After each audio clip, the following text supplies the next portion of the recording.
Thank you, Nigel. Inspiring, energetic, and a call to arms once again, as ever. I'm going to take some questions now from the media in the room. I'm afraid it has to be the media, if I may. So I've got a few questions now. If someone wants to ask a question, will they put up their hands? And I'll come to you in turn from those. So if you could give your name and the institution you're part of. David Maddox from the Daily Express. And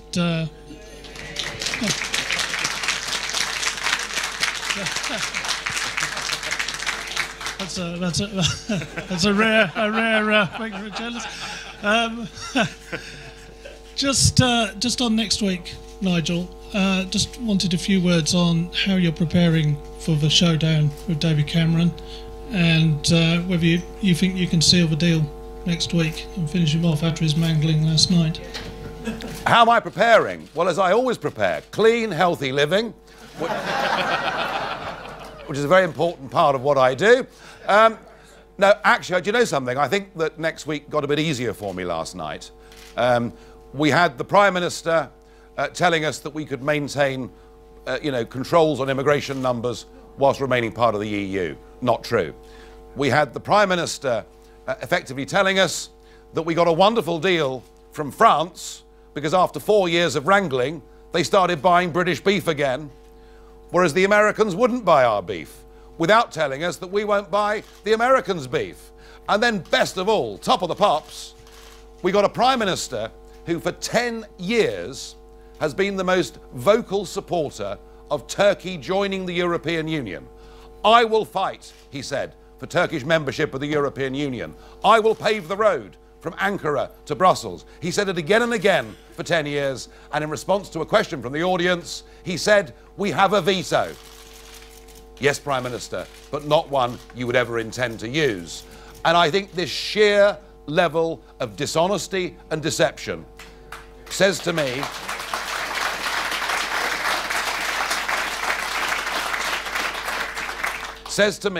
that I only have to do one thing next week.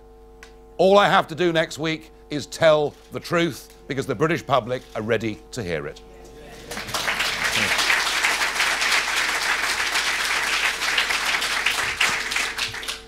Okay, David, we'll see if there's someone else who's going to get just as big a clap as yourself after that. So the task has fallen to you. Come on, everyone, a big clap for this one.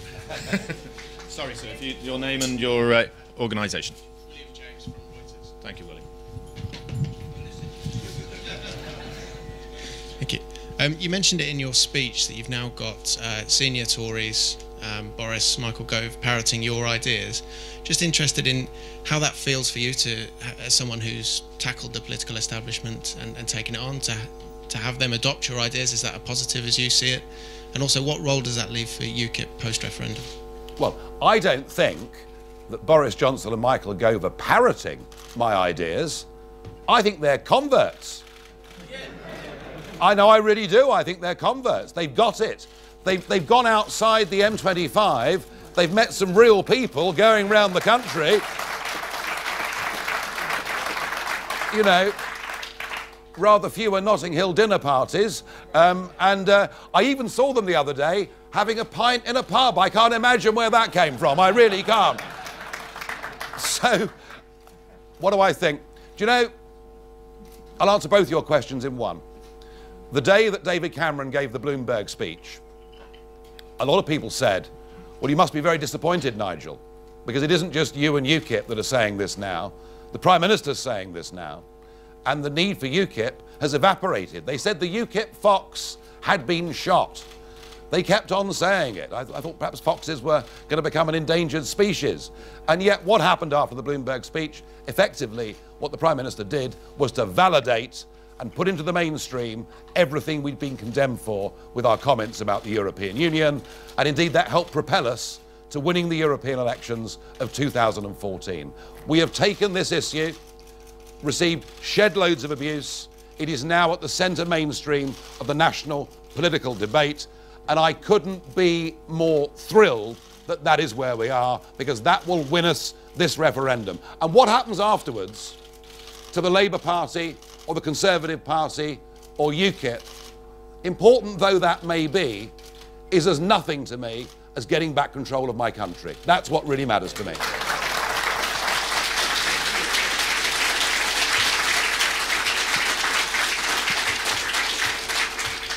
As a wolf, Nigel, when you mention the foxes being endangered species, I do get a little worried. Thank you, William. I hope you are now a convert. We have another question as well from the media. Sorry, I'm hiding in the corner. There's a lovely warm seat down here at the front. Okay. Your name and organisation, please. Dan Bloom from the Daily Mirror. Thanks. Oh, come on. It's not a pantomime, he's a nice lad. You did. Thank you. Thank you very much. You said that David Cameron is painting the single market like a cuddly puppy, I think you said it was. How can you guarantee that what's going to happen after Brexit is going to be as cuddly and that there aren't going to be trade tariffs? Well, the great myth about the single market, the great myth about our EU deal, is that somehow we've got a good deal. Look, what did we vote for? What did this country endorse back in 1975? Simple as we voted for tariff-free access to a market, having gone through decades of very high tariffs on manufactured goods. What we got on top of that was political union. Few voters who voted yes in 75 understood that European law would be supreme, that Parliament would not be able to make all of our laws, that our own highest court could be overruled in Luxembourg, that we would finish up with immigration uncontrollable and on a scale that we never understood. Few understood that it meant that for the 88% of the British economy that does not export goods and services to Europe, they would have to obey the letter of every single regulation and directive. And the point I'm making, oh, and by the way, I nearly forgot, and for all of that, a net membership fee of £34 million a day. Whatever the benefits 40 years ago of joining a club that gave us tariff-free access to that market, those so-called benefits are now more than outweighed by all of the costs that I've just listed.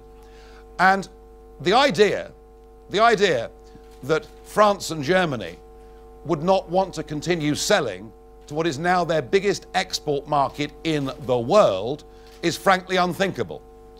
BMW and Audi will want to go on selling their cars in this country as competitively as they possibly can. My favourite Bordeaux producer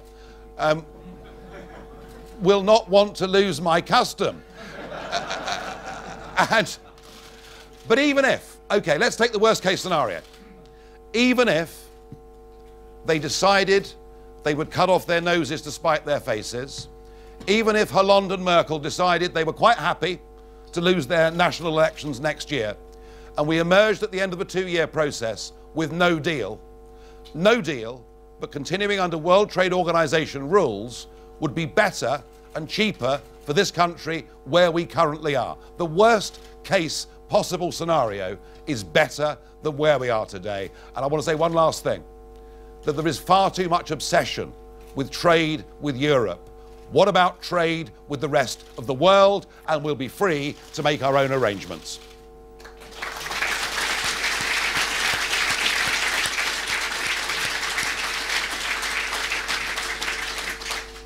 Okay, one more gentleman at the back next to Dan.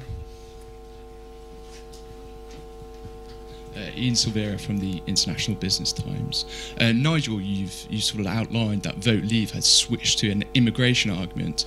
Do you think that's because they've lost the economic argument in this campaign?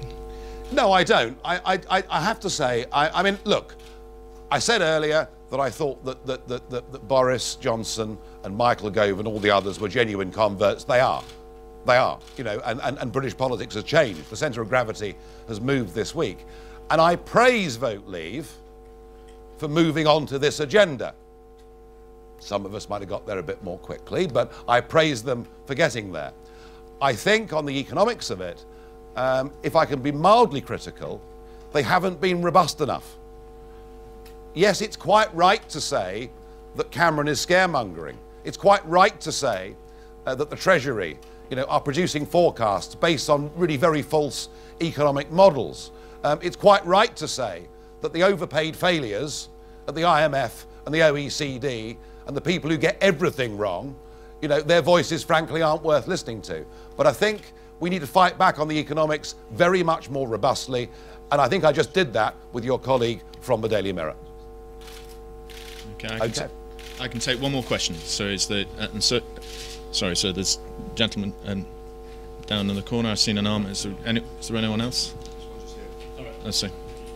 Mr. Farage, I know there's been I will take one more over there. A plethora of acronyms in recent times talking about wanting against Brexit. The CPA is the latest one. The Cornish Pasty Association have this morning come out and said they're against Brexit because they don't believe they've seen any evidence that Britain outside Europe, their protection for Cornish pasties would continue. Can you give them that guarantee? Well, I have to say, the Cornish pasty is very high on my wish list. Look, let me tell you what's going on here. There was, on the BBC News, 2 days ago, there was a piece about trade after Brexit and what would happen to food prices. Now, the simple fact, and I mean fact, is that as part of a customs union, importing goods from outside is more expensive. A Japanese motor car has a 10% premium. Food that we buy from Africa or anywhere else in the world is very much more expensive than it should be. And yet, the BBC on the 6 o'clock news had an independent expert on. Gosh, I thought, isn't that good? She came from Cambridge University, but it turned out with a little bit of research that she was the chair of a department that was part of the Jean Monnet professorship scheme, taking funding from the European Union. And then yesterday I look at the newspaper. There's an article by the chief executive of the RSPB and the chief executive of the World Wildlife Fund, telling us how wonderful the EU had been for nature. But nowhere did they declare an interest. Nowhere did they tell us that both organisations are in receipt of large sums of EU funding. So whenever I hear any organisation saying they support continued membership, I ask the question, are they being funded by the EU, or does their chairman expect an OBE, a knighthood or a peerage?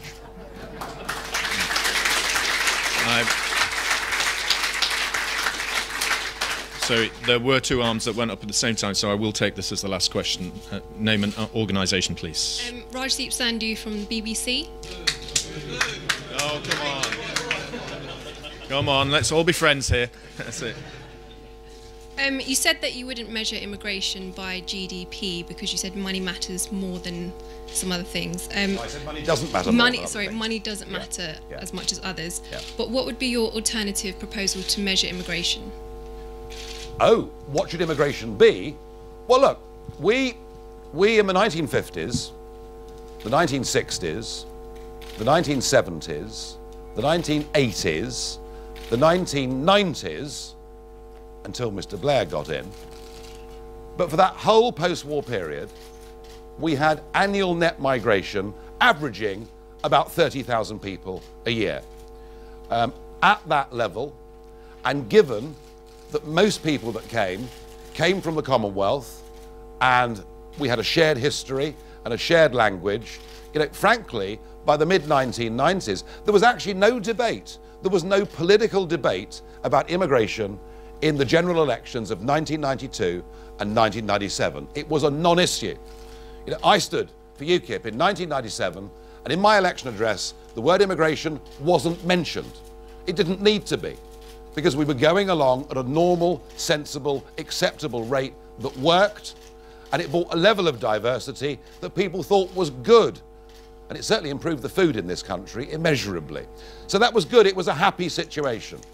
Now what we've got is completely out of control. And I think what we should aim for, but I do insist it should be Parliament that debates this and sorts this out so they can be accountable to the voters. I think we should aim to return to post-war normality. If net migration into Britain was at 30, 40,000 a year, that sort of number, and if the people that were coming had trades and skills to bring, it was checked they hadn't got criminal records, and they were prepared to bring health insurance to cover them for the first few years, this country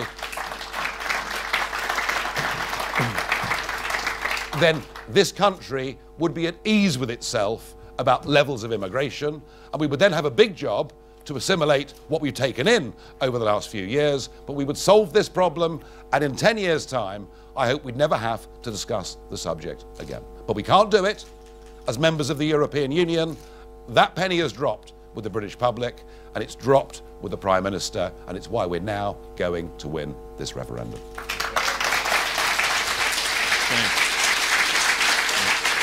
Okay.